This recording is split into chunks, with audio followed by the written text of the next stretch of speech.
আলসি আসে না, সারা রাত মোবাইলে গুতাইছে বাবা, সারা রাত বিছানায় শুয়ে ল্যাপের ভিতরে মুখ ঢুকিয়ে দিয়ে মোবাইলে বাবা শুধু কু কু কু কু কু কু করিয়ে যায়। মা দেখছে যে বেটার ল্যাপের ভিতরে কু কু করে কেন, এই কু কু করতে করতে করতে সকালবেলায় দেখবেন বিছানায় মুতে ভরা, বাবা বিছানা মুতে ভরা, সারা রাত বাবা সারা রাত মোবাইলে আই লাভ ইউ করেছে, বুঝতে পেরেছেন? তাকে ডার্লিং কে, ভালোবাসাকে আই লাভ ইউ শোনাও, I love you too, I love you too বলতে বলতে বুঝতে পেরেছেন ঘুমিয়ে গেছে। ঘুমিয়ে যাওয়ার পরে সকালবেলাতে আওয়াজ আসছে কানে, মানে সকালে তো ঘুম থেকে উঠে না, তো ফজরে তো উঠবে না, ও ফজর পড়া লোক তো না, ফজরের নামাজ পড়া লোক না, তো সারা রাত্রি ওই করতে করতে তো ঘুম আছে নাকি। এবার সকালবেলায় কানে আওয়াজ আসছে আই লাভ ইউ। যখন সকালে কানে এই কথা আওয়াজ এসেছে ভাই, তখন ও মনে করছে হাই রে, তোকে সারা রাত আমি আই লাভ ইউ বললু, তাও তোর পেট ভরেনি, তুই সকালবেলাতে আমার বাড়িতে চলে এসেছিস, আমার তোমার সম্মান গেল। হুসমুস করে বিছান থেকে উঠে যায়, জানলা দিয়ে তাকিয়ে দেখছে যে বাবা বাড়ির পাশ দিয়ে একটা ওই বাতাবি লেবু গালার নাই, মোটা মোটা, হ্যাঁ ওই লেবু আলাম যাই লেবু,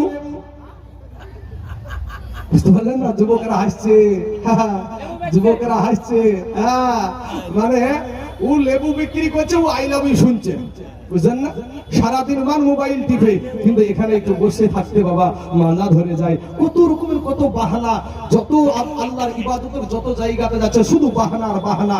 বাবাজি ফেসবুক চালায় তখন কিছু হয় না, ইন্ডিয়াতে ফেসবুক আইসে শোনো রে ভাই, আর পিচ্ছি পিচ্ছি পুল্লা পানে ফেসবুক চালায়, ছোট্ট ছোট্ট পুল্লা পানে ফেসবুক চালায়। কত প্রকার আইডিয়া আছে আমার জানা নাই, এ ফেসবুক চালাচ্ছে যারা তারা জানে ভাই। ওই কালো মেয়া পরশাছে দেবী মোবাইলে ছবি ছেড়ে যুবকদের পাগল করছে ভাই। আছে না নাই গো? এখন মোবাইলে এই কালো বান্দর চেহারাকেও সাফা সেরে হয়েছে, বুঝেন না? আল্লাহর দেওয়া চেহারা পছন্দ হয় না বাবা, কত রকমের আটা যে মাখে রে ভাই। সুবহানাল্লাহ, বলার টাইম পেলে বলবো এই রূপ যৌবনের যে বিষয়টা। তবে বাবা একটা ছোট্ট এই যুবকদের জন্য এই কথাটা, একটা ছোট্ট ছেলে তার বাবা হারিয়ে গেছে, মানে তার মা মারা গেছে, মাটা মারা গেছে। ছেলেটার নাম কি? আব্দুল উজ্জা। পরে বাবাতে বিবাহ করলো। এদিকে একটু মন দেন বাবা, এদিকে শোনেন। আপনি যে এদিকে ওদিকে কথা বলছেন না, আপনাকে যদি বলা হয় যে নামাজের ভিতর আর বাইরে 13টা ফরজ আছে, বলেন তো চাচা একটু, এখানে বোধহয় সবাই পারবেন নাকি গো? বুঝেন না বা? নামাজের ভিতর এবং বাইরে 13টা ফরজ আছে।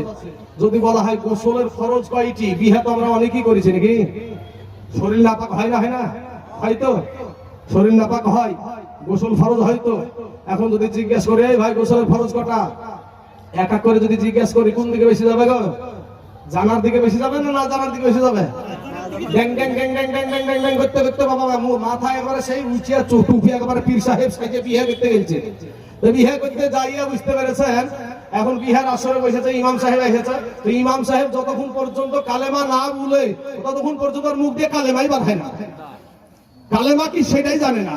যদি বলা হয় নবীর নাম কি বলো, তো আমাদের নবীর নাম কি জানে না বাবা। এই তো আমাদের মুসলমানের অবস্থা। এরপরেও বাবা মাস্তানি, এরপরেও মাস্তানি। কবরে যাইয়া দেখো মাস্তানি কারে কয় দেখিয়ে দিবে। যুবকরে ভাই আমার, এই ছোট্ট ছেলেটা বাবা আব্দুল উজ্জার যখন মা মারা গেল, এমন সময়তে তার বাবা আর একটা বিবাহ করলো। দ্বিতীয় বিবির যখন চলতে শুরু হলো, এ বাবাজি বেশির অংশ সতার মা ভালো হয় না রে বাবা, কিছু কিছু সতার মা ভালো হয়ে যায়। কিন্তু বাবা গো এমন সময়তে ইন্দিমিন টাইমে বাবা, এমন সময়তে তার বাবাটাও মারা গেল। এবার মা হারা বাবা হারা এতিম হয়ে গেল। সংক্ষিপ্ত আকারে কথাটা বলছি বাবা, শুনেন একটু মানুষ উজাড় করে, একটু দিলখানা নরম করে শুনেন। এই আব্দুল উজ্জাকে চাচার বাড়িতে সতার মায়ে দিয়ে দিল।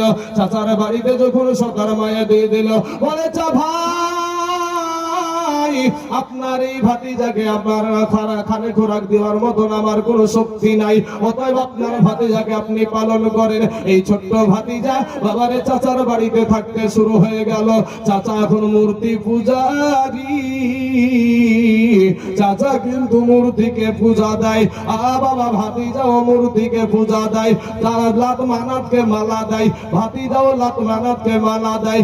এই করতে করতে যখন বাবা আপনাদের মতন যুবক, আমাদের মতন যুবক 18 বছর একেবারে তত্তরে যুবক হয়েছে, এমন সময় দুই চাচা ভাতিজাতে দুটো খাবার খেতে বসেছে। বাবা এবার ভাতিজা খাবার খাই না, চাচা কিন্তু খাবার খায়। ভাতিজাকে ডাক দেয়া বলে, ভাতিজা রে কেন তুমি খাবার খাও না রে ভাতিজা? ভাতিজাকে ডাক দেয়া বলে, চাচা চাচা রে অনেক দিন থেকে আমি একটা কথা মনে মনে চিন্তা করছি গো চাচা, চাচা গো, কিন্তু আপনাকে ভয়ে বলতে পারি না। বলে কি কথা?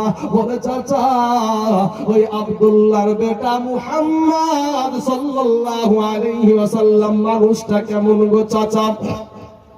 এ বাবারা, ওই যা কাফের বেদিন মূর্তি পূজারি, ওই কাফের বেদিন মূর্তি পূজারি একটা লাভ দিয়ে উঠে বলে, ভাতিজা রে পৃথিবীর বুকে যদি কোনো এক নাম্বার মানুষ থাকে সেটা হইল ওই আব্দুল্লাহর বেটা মুহাম্মদ। জোরে বলেন সুবহানাল্লাহ। কাফেররা পর্যন্ত আমার নবীকে ভালো নামে সাক্ষী দেয়, কিন্তু আমরা মুসলমানের ভিতরে মুনাফিকেরা বলে নবী আমাদের মতো মানুষ। হ্যাঁ বাবাজি, দলিল কি? কুল ইন্নামা আনা বাসারুম মিসলুকুম। সব দলিলই জানি বাবা, একটা দলিলে মাস্তানি করা ঠিক না। একটা দলিলে কোরআনে কটা আয়াত আছে গো? 6666টা আয়াত আছে। হ্যাঁ শুধু বাবা একটা দিয়ে শুরু করেছেন, মিনহা খলাকনাকুম ওয়া ফিহা নুঈদুকুম, এই মাটি থেকে তোমাকে সৃষ্টি। কিন্তু আরো সূরাতে যে বলা আছে যে ওয়াহুয়াল্লাযী খলাকা মিনাল মাই বাশারান, আল্লাহ মানুষ বানাইছে পানি থেকে। তখন কি করবেন? হ্যাঁ সূরা ইয়াসিনে লেখা আছে আওয়ালাম ইয়ারাল ইনসানু আন্না খলাকনাহু মিন নুতফা, আবার আল্লাহ ইনসানকে তৈরি করেছে নুতফা থেকে। এখন কি করবেন আপনি? সূরা আলাক খলাকাল ইনসানা মিন আলাক, আমার আল্লাহ ইনসানকে সৃষ্টি করেছে আলাক থেকে। এখন আপনি কি করবেন? শুধু তো মাটির ব্যবসা, ঢালাও ভাবে মাটি মাটি করে চিল্লাই না গো? হ্যাঁ ঢালাও ভাবে মাটি। বৈজ্ঞানিক একটা বৈজ্ঞানিক খ্রিস্টান হতে পারে, একটা বৈজ্ঞানিক বাবা হিন্দু হতে পারে, একটা বৈজ্ঞানিক বৌদ্ধ ধর্মের হতে পারে, মুসলমান হতে পারে। এই বৈজ্ঞানিক রিসার্চ করে ও বলে দিল যে একটা মানুষ মা বাবার শুক্রাণু আর ডিম্বাণু থেকে সৃষ্টি। এ কোরআন রিসার্চ করে সঠিক কথা বললো। আমার মতন মোল্লা কিন্তু ঠিক বলে না বাবা, শুধু মাটিরই ব্যবসা। আমরা নাপাক পানি দিয়ে সৃষ্টি, আমরা কি দিয়ে সৃষ্টি?